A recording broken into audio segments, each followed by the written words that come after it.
कभी सुदामा पांडे धूमिल जी ने कहा था कि एक आदमी रोटी बेलता है, एक आदमी रोटी खाता है, एक तीसरा आदमी भी है जो न रोटी बेलता है न रोटी खाता है, वो सिर्फ रोटी से खेलता है। वो तीसरा आदमी कौन है? मेरे देश की संसद मौन है। सभापति महोदय, वो भी क्या दिन थे जब संसद में देश का बजट पेश होता था तो देश की सड़कें ठहर जाया करती थीं। रेल बजट पेश होता था तो लोगों की उम्मीदें रेल के डिब्बों की तरह पटरियों पर दौड़ने लगती थीं। पूरा देश धड़कने रोक करके वित्त मंत्री और रेल मंत्री को सुना करता था। अफसोस, अब बजट पेश हो जाता है, मीडिया चैनल सरकार का महिमा मंडन करते हैं और बेचारी जनता बजट के आंकड़ों के शब्द जाल में उलझी हुई महीनों बाद समझ पाती है कि उसका तो फिर से कट गया। सभापति महोदय, पिछले 2 साल अमृतकालीन बजट पेश किए गए और इस बार एक नई शब्दावली गढ़ी गई है, तुष्टीकरण बनाम संतुष्टीकरण का बजट। सभापति महोदय, सुनने में कितना अलंकारिक लगता है ये शब्द। सोच रहा हूं देश की वित्त मंत्री और प्रधानमंत्री जी से पूछूं कि आखिर किसकी संतुष्टि? जिस बजट में मनरेगा के लिए 1 रुपए की बढ़ोतरी ना हो, वही पुराना 86,000 करोड़, जबकि पहले ही 9,754 करोड़ का घाटा हो, जिस मनरेगा से करोड़ों मजदूरों के घर में चूल्हा जलता हो, उस मनरेगा में काम करने वाले गरीब मजदूरों के लिए अगर आपके खजाने से 1 रुपया भी इजाफी नहीं निकल सका तो भला कौन संतुष्ट हुआ साहब? इस देश का गरीब मजदूर या आपके उद्योगपति दोस्त? वो जो महाराष्ट्र में लोकसभा और विधानसभा के बीच में 40 लाख मतदाता बढ़ाए गए थे, अरे उन्हीं के लिए मनरेगा का थोड़ा सा बजट बढ़ा देते। क्या उसमें मनरेगा का एक भी मजदूर नहीं था? 40 लाख लोगों में सारे के सारे 12 लाख की छूट वाले से आगे के लोग थे। सभापति महोदय, कल जब वित्त मंत्री जी देश की संसद में भाषण दे रही थी तो वहां मुंबई में कोई गरीब इंसान जब अपनी जेब टटोल करके अपनी मोटरसाइकिल में 1 लीटर पेट्रोल भरवा रहा था तो उस पेट्रोल की कीमत थी 103 रुपया प्रति लीटर। आखिर इतना महंगा पेट्रोल डीजल खरीद के कौन संतुष्ट हो रहा है? इस देश के गरीब लोग या फिर सरकार के चहेते धन्ना सेठ? सभापति महोदय, वित्त मंत्री जी इस बजट को मध्यम वर्ग को संतुष्ट करने वाला बजट बता रही हैं। अरे मैडम, हम आप यहां पर बैठे रहते हैं और वहां बाहर इसी दिल्ली में 1 लीटर दूध, चाहे वो अमूल का हो या फिर मदर डेयरी का हो, उसकी कीमत 73 रुपए लीटर है। इतना महंगा बेच करके कौन संतुष्ट हो रहा है? गरीब जनता या आपके धन्ना सेठ दोस्त? सभापति महोदय, इस सरकार का बाजार और महंगाई पर कोई नियंत्रण नहीं रह गया है। चाहे देश में लहसुन 400 रुपए किलो बिक जाए, टमाटर 100 रुपए किलो बिक जाए, प्याज का दाम सुनकर आंखों में आंसू आ जाए, लेकिन वित्त मंत्री महोदया बजट में महंगाई का मां भी नहीं बोलती हैं। बच्चों की किताब और पेंसिल तक पर टैक्स लगाने वाले सरकार से मैं पूछना चाहता हूं कि आप मध्यम वर्ग का हितैषी बताते हैं खुद को, तो शर्म नहीं आती है? खुद को धार्मिक कहने वाली सरकार भगवान श्री कृष्ण के प्रिय खाद्य पदार्थों दही और मक्खन तक पर जीएसटी लगाती है और बात करती है मध्यम वर्ग की हिमायती होने की। जिंदा रहते हुए जनता से हर चीज पर टैक्स वसूलने वाली यह सरकार कम से कम मरने पर तो लोगों को बख्श देती, लेकिन नहीं, वहां भी लूटना है। अंतिम संस्कार के सामान, अगरबत्ती, धूप बत्ती, केवड़ा जल, चंदन पाउडर, जौ, बताशा, काला तिल, पंचरत्न, कपूर और कफन तक पर टैक्स लेने वाली यह सरकार किस मुंह से खुद को मध्यम वर्ग का हितैषी बताती है? कौन सी संतुष्टि? किसकी संतुष्टि? कदम कदम पर टैक्स देकर लुटने वाली जनता की या फिर जनता से टैक्स वसूल करके धन्ना सेठों का खजाना भरने वाली सरकार की? किसकी संतुष्टि? सभापति महोदय, 18 अगस्त 2015 आरा का बिहार का ऐतिहासिक मैदान, सजा हुआ मंच, हजारों की भीड़ और सामने खड़े हुए देश के प्रधानमंत्री का भाषण। बिहार के भाइयों बहनों, आज मैं बिहार के लिए पैकेज की घोषणा कर रहा हूं। 50,000 करोड़ कर दूं कि ज्यादा कर दूं? अखिलेश भाई, 60,000 करोड़ कर दूं कि ज्यादा कर दूं? 70,000 करोड़ कर दूं कि ज्यादा कर दूं? 80,000 करोड़ कर दूं कि ज्यादा कर दूं? चलो, मैं बिहार को 1.25 लाख करोड़ का पैकेज दे रहा हूं। 10 साल हो गए सभापति महोदय, वही ढाक के 3 पात। बिहार आज भी विकास की बाट जोह रहा है। भाषण आज भी प्रधानमंत्री जी के YouTube चैनल पर सुना जा सकता है। जो झूठ बोल के करता है मुतमईन सबको, वो झूठ बोल के खुद मुतमईन नहीं होता। सभापति महोदय, ये तो राहुल जी का असर है। कौन सा शब्द सर, कौन सा शब्द? झूठ। ठीक है सर, मिथ्या बोल करके, जो मिथ्या बोल के करता है मुतमईन सबको, वो मिथ्या बोल के खुद मुतमईन नहीं होता। ये राहुल जी का असर है। जो मखाना बोर्ड की घोषणा हुई, अखिलेश जी आपको याद होगा, भारत जोड़ो न्याय यात्रा में 30 जनवरी 2024 को बिहार के रंगभूमि मैदान में राहुल गांधी जी का पूर्णिया में भाषण था और उसमें मखाना को लेकर उन्होंने आवाज उठाई थी। यह उनका असर है कि आपको मखाना बोर्ड बनाना पड़ा, वरना तो आप मैखाना बोर्ड बनाने वाले लोग हैं। सभापति महोदय, बिहार को झूठे पैकेज और चुनावी दिलासे देना बंद करिए। आज भी जब कोसी में बाढ़ आती है तो पूरा सीमांचल बर्बाद हो जाता है। मैंने उस तबाही को अपनी आंखों से देखा है। 2016-17 की बाढ़ में अपने इन्हीं हाथों से राहत सामग्री बांटी है मैंने। अगर सच में बिहार के लिए कुछ करना चाहते हैं तो बिहार को बाढ़ से बचाने का प्रबंध करिए।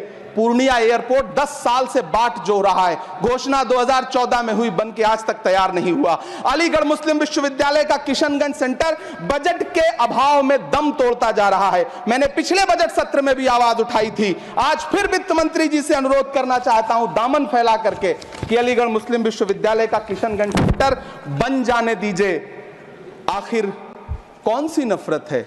यह मुल्क हमारा भी है, इस मुल्क की मिट्टी में हमारा भी खून पसीना शामिल है।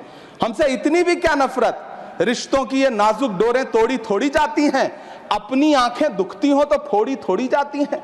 सभापति महोदय, अल्पसंख्यक मंत्रालय का बजट काटकर मौलाना आजाद नेशनल फेलोशिप बंद कर देना, प्री मैट्रिक स्कॉलरशिप बंद कर देना, नई मंजिल योजना बंद करना, धरोहर योजना बंद करना।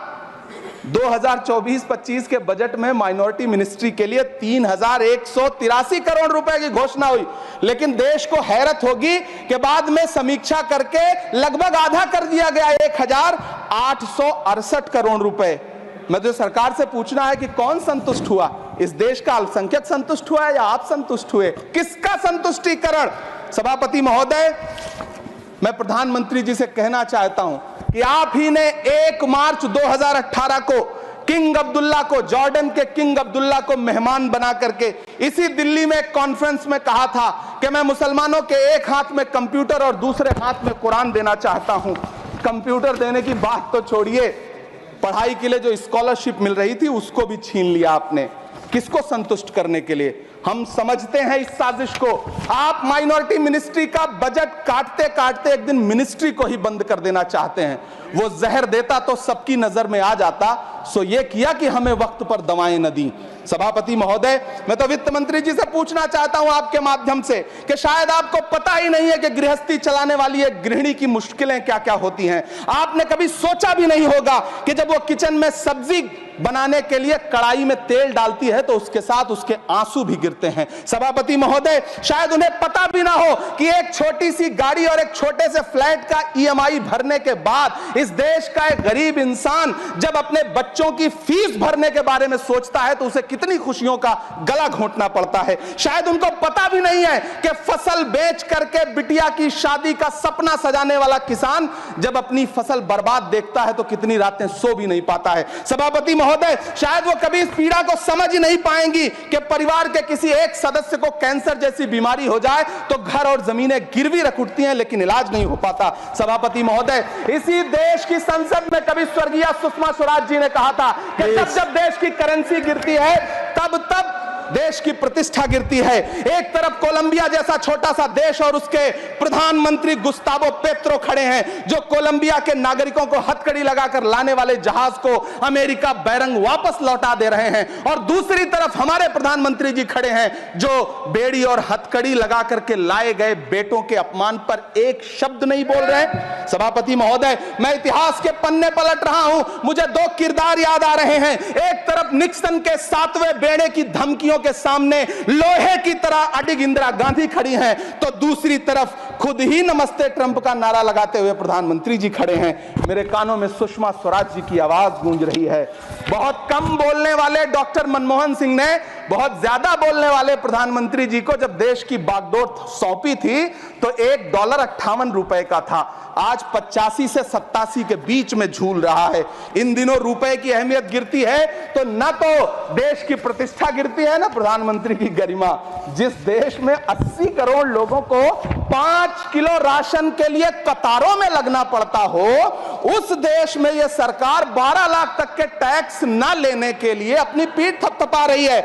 हुकूमत इस कदर आवाम पर एहसान करती है, ये आंखें छीनती है और चश्मे दान करती है। सभापति महोदय, महाराष्ट्र का भिवंडी हो, मालेगांव हो, इचलकरंजी हो, यूपी का बनारस हो, मुआयमा हो, मुबारकपुर हो, रांची का छोटा नागपुर हो, बिहार का भागलपुर हो, हर जगह बुनकरों की उम्मीदें तोड़ रही हैं, लेकिन इस सरकार के पास उनके लिए कुछ भी नहीं है। मुरादाबाद का पीतल उद्योग, कानपुर का चमड़ा उद्योग, सहारनपुर का लकड़ी उद्योग, फिरोजाबाद का चूड़ी उद्योग, अलीगढ़ का ताला उद्योग, सब सरकारी प्लानिंग से तबाह हो रहे हैं।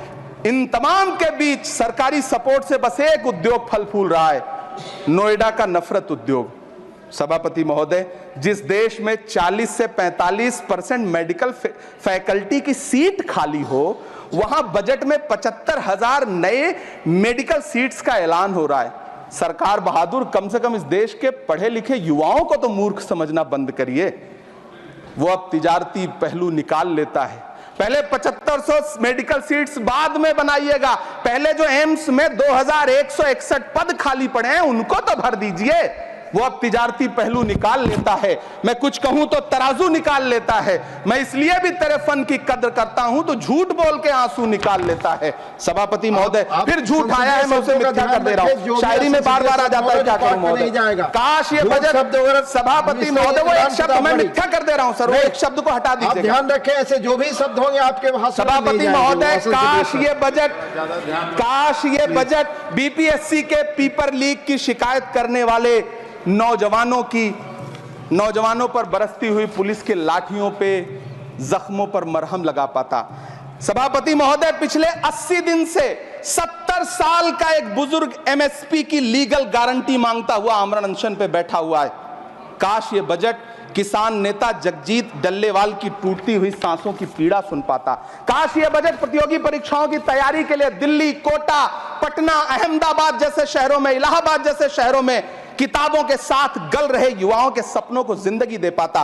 काश ये बजट वंदे भारत के सुनहरे विजुअल के बजाय देश की गरीब जनता को कुछ और पैसेंजर ट्रेनें दे पाता। काश ये बजट सीनियर सिटीजन को ट्रेन टिकटों में मिलने वाली रियायतें वापस लौटा पाता, जिनको सरकार ने कोविड के नाम पे छीन लिया था।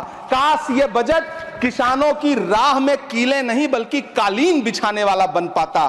काश ये बजट सरकारी मालिकों को यह समझा पाता कि नेहरू को कोसने से अर्थव्यवस्था नहीं सुधरेगी, उसके लिए डॉक्टर मनमोहन सिंह साहब की अर्थ नीति अपनानी पड़ेगी।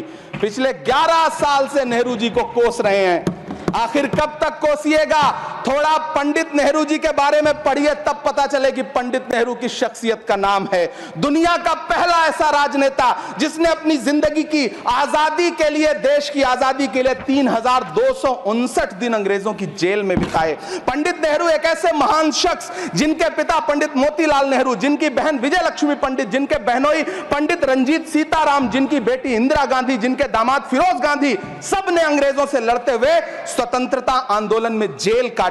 आप किस मुंह से उनकी लकीर छोटी करने की बात करते हैं? नहीं कर पाइएगा, 7 जन्मों में नहीं कर पाइएगा, क्योंकि जिस्म की मौत कोई मौत नहीं होती है। जिस्म मिट जाने से इंसान नहीं मर जाते, धड़कने रुकने से अरमान नहीं मर जाते, सांसें थम जाने से ऐलान नहीं मर जाते। जिस्म की मौत कोई मौत नहीं होती है। सभापति महोदय, मैं आपके सामने खड़ा होकर के एक बहुत छोटी सी कहानी सुनाना चाहता हूं कि महान बादशाह सिकंदर ने जब यूनान फतेह किया तो जीत का जश्न मनाने के लिए शहर की सड़कों पर निकला। तो उसने देखा कि पूरा शहर तो जश्न मना रहा है, एक फकीर सड़क के किनारे चादर तान के सो रहा है। सिकंदर को गुस्सा आया, घोड़े से उतरा, उस फकीर के पास गया और उसे सोता देख करके उसे जोर की एक लात मारी और लात मार के कहा कि क्यों रे फकीर, मैंने यूनान फतेह कर लिया, लोग जश्न मना रहे हैं और तू सो रहा है। उस फकीर ने उन्नीदी आंखों से सिकंदर को देखा और देख करके कहा कि शहर जीतना बादशाहों का काम है, लेकिन लात मारना तो गधे का काम है।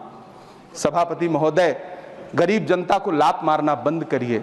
ये अमीरों के लिए बनाया गया बजट है, ये निराशाजनक बजट है। हम अमृतकाल सुनते आ रहे थे, ये अमृतकाल इतनी जल्दी समाप्त हो गया कि अब अमृतकाल का कोई नाम तक नहीं लेना चाहता है। इसलिए मैं इस सदन में खड़ा होकर के देश की वित्त मंत्री महोदया से कहना चाहता हूं कि आपने अल्पसंख्यकों के बजट में जो कटौती की है उसको बहाल करिए। आपने मनरेगा को जो स्थिर रखा है उसका घाटा 9,754 करोड़ है, कम से कम उतना बढ़ा करके फिर से उसे बहाल करिए। नौजवानों के लिए रोजगार दीजिए, किसानों को एमएसपी की लीगल गारंटी दीजिए। यही मैं आपसे अपील कर रहा हूं। धन्यवाद सर, आपने इतना जो समय दिया उसके लिए शुक्रिया।